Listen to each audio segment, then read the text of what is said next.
Hello और नमस्कार दोस्तों।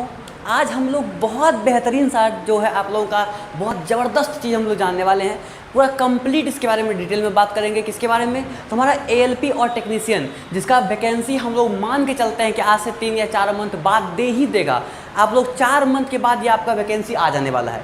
तो इस वैकेंसी के बारे में अगर अभी से हम लोग तैयारी कर ले, जिस बच्चे का ग्रुप डी का एग्जाम हो गया है वो अपना तैयारी ना छोड़े। तैयारी छोड़ दीजिएगा तो फिर आप लोग का लिंक गड़बड़ा जाएगा। आप लोग क्या करना है, तैयारी को कंटिन्यू रखना है, पढ़ते रहना है। बिहार सचिवालय सहायक है, आप लोग का दरोगा वाला वैकेंसी आ जाएगा, तो किसी ना किसी में जॉब लेके हम लोग को निकल जाना है। तो हम लोग आज जो बात करेंगे किस पर, एएलपी और टेक्नीशियन कौन कौन बच्चा भर सकते हैं। जो इसके लिए एलिजिबल होंगे वो जरूर तैयारी को रखिएगा, क्योंकि इसमें बहुत सारा सैलरी मिलने वाला है आप लोगों को। तो हम लोग बात करते हैं किस पर, एएलपी और टेक्नीशियन। बहुत ज़बरदस्त से हर एक चीज़ बात करेंगे, छोटा छोटा टॉपिक हर एक चीज़ बात करेंगे इसमें, ठीक है।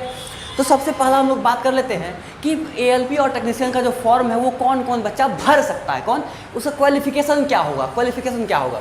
तो सबसे पहला ये मिनिमम क्वालिफिकेशन होना चाहिए, ठीक है।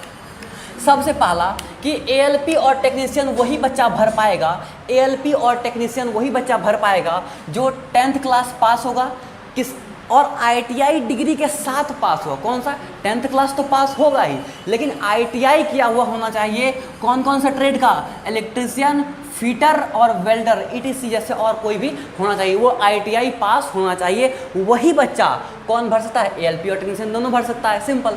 उसके बाद दूसरा कि 10th तो पास हो लेकिन डिप्लोमा का डिग्री होना चाहिए उसके पास। क्या बोले हम आपको, 10th पास होना चाहिए लेकिन उसके बाद डिप्लोमा का डिग्री हो। कौन कौन जगह, ईई और ईसीई का डिग्री होना चाहिए। और भी अगर डिप्लोमा का डिग्री है तो आप लोग फॉर्म भर सकते हैं, ठीक है। उसके बाद आप लोग बीई और बीटेक किए हुए बच्चे जो भी होंगे वो भी इस एएलपी और टेक्नीशियन के फॉर्म को भर सकते हैं। कौन सा, एएलपी और टेक्नीशियन के फॉर्म को। अब आता है बात कि इसका एज कितना है, एज कितना है उसका। सॉरी, एक होता है कि टेक्नीशियन कौन कौन भर सकते हैं। और ये वाला जो है ये वाला ग्रुप में जो भी बच्चा आते हैं वो एएलपी और टेक्नीशियन दोनों भरेंगे।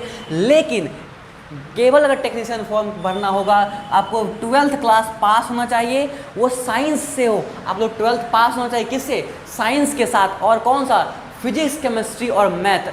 फिजिक्स केमिस्ट्री और मैथ होगा तो आप लोग का ये वाला टेक्नीशियन का फॉर्म भर सकते हैं, ठीक है। अब हम लोग बात करते हैं एज ग्रुप के लिए। एज कितना कितना होना चाहिए इस वैकेंसी के लिए। अगर आप अनरिजर्व कैटेगरी से आते हैं यानी जनरल से हैं तो आपका 18 से 30 ईयर एज होना चाहिए। अगर आप ओबीसी कैटेगरी से आते हैं तो 18 से 33 साल, 3 साल का ज़्यादा रिएक्शन। और अगर एससी और एसटी में आते हैं तो आपका 18 से 35 साल का एज होना चाहिए, ठीक है। 18 से 35 साल, बड़ा सिंपल। अब आपका एग्जाम पैटर्न किस पर होगा, एग्जाम किस कई एग्जाम होगा आप लोगों का, ये बात करते हैं। तो एग्जाम पैटर्न आप लोग का 3 एग्जाम होगा। पहला होगा CBT1, दूसरा होगा CBT2 और तीसरा होगा साइको। साइको केवल वही बच्चा देंगे जो आपका ड्राइवर के लिए ड्राइवर बनना चाहते हैं। साइको कौन देंगे, जो ड्राइवर बनना चाहते हैं। अब देखिए CBT1 CBT2 आपका एनटीपीसी में भी देते होंगे, CBT1 CBT2 सेम उसमें CBT1 CBT2 होगा।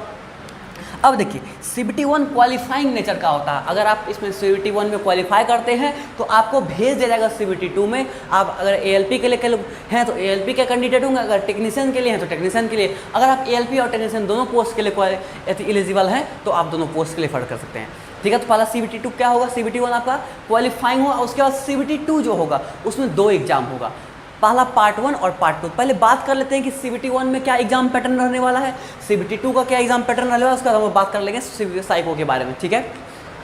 अब देखिए CBT1 को कौन कौन दे सकते हैं, तो एएलपी और टेक्नीशियन भरने वाले बच्चे देंगे CBT1 को। अब देखिए इसमें आपका मैथ होगा 20 नंबर का। मैथ कितना नंबर का, 20 नंबर का मैथ्स होगा, 25 नंबर का रीजनिंग होगा और आपका साइंस होगा 20 नंबर का। और करंट अफेयर्स होगा कितना नंबर का, 10 नंबर का करंट अफेयर्स पूछा जाएगा आपका एग्जाम में। टोटल क्वेश्चन की संख्या 75 होगा और आपको 75 क्वेश्चन सॉल्व करने के लिए 60 मिनट का समय दिया जाएगा। आपको जो आदत है 1.5 घंटा का, तो वो 1.5 घंटा से काम चलने वाला नहीं है। आपको यहाँ 75 मिनट दिया जाएगा, 60 तो सवाल होगा, तो एग्जाम का लेवल तो है ही बस। अब उसका देखिए आपका नेगेटिव मार्किंग है इस एग्जाम में। प्रत्येक 3 गलत पर आपका सही अंक से 1 अंक काट लिया जाएगा, तो यानी 1/3 आपका क्या है, नेगेटिव मार्किंग है। 1/3 क्या आपका नेगेटिव मार्किंग है। अब बात कर लेते हैं CBT2 पर। किसके बारे पर, CBT2 के बारे में हम लोग बात कर लेते हैं।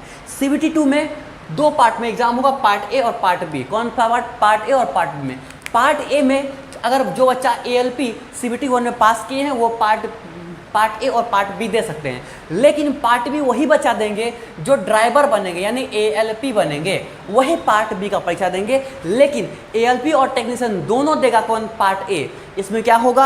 आपका 25 मार्क्स का मैथ्स होगा, 25 मार्क्स का मैथ्स होगा, 25 मार्क्स का रीजनिंग होगा, 25 मार्क्स का रीजनिंग होगा, और उसमें बेसिक साइंस में आपका 40 नंबर का सवाल पूछा जाएगा और आपका करंट अफेयर से 10 मार्क्स का सवाल पूछा जाएगा। तो टोटल क्वेश्चंस होगा आपका कितना? 100 क्वेश्चन, और 100 क्वेश्चन के लिए आपको 1.5 घंटा का समय दिया जाए। 100 क्वेश्चन के लिए आपको 1.5 घंटा का समय दिया जाएगा, और इसमें भी आपको 1/3 नेगेटिव होगा, 1/3 नेगेटिव होगा। ठीक है, अब देखिए, अब जो बच्चा ये तो टेक्नीशियन वाला देगा, ALP दोनों देगा, लेकिन जो बच्चा ALP में देगा, जो बच्चा अब ALP को देगा तो उसमें क्या करना पड़ेगा? पार्ट बी भी एग्जाम देना पड़ेगा। तो पार्ट बी में कौन? ITI जो ट्रेड लिया होगा। मान लीजिए हम इलेक्ट्रिशियन से हैं तो इलेक्ट्रिशियन ट्रेड देंगे एग्जाम। अब कोई बच्चा फिटर का है तो फिटर का होगा, कोई इलेक्ट्रॉनिक्स से हो तो इलेक्ट्रॉनिक्स से वो परीक्षा देगा। ठीक है, अब उसमें आपको 75 क्वेश्चन पूछा जाएगा, आपको 75 क्वेश्चन के लिए 60 मिनट दिया जाएगा, और इसमें मिनिमम आपको 35% मार्क्स लाना होगा, और ये भी एक क्वालिफाइंग नेचर का एग्जाम होगा आपका। यानी आपका 75 क्वेश्चन में से आप 35% अंक ले आएगा तो आपका सिलेक्शन नहीं होगा, आप जो है साइको के लिए एलिजिबल हो जाइएगा। अगर जो बच्चा मान लीजिए केवल ALP के लिए तैयारी कर रहे हैं और इसमें 35% अंक नहीं लाए, तो उसका साइको के लिए वो इस एग्जाम पार्ट ए वाला परीक्षा उसको कॉपी भी चेक होने वाला नहीं है।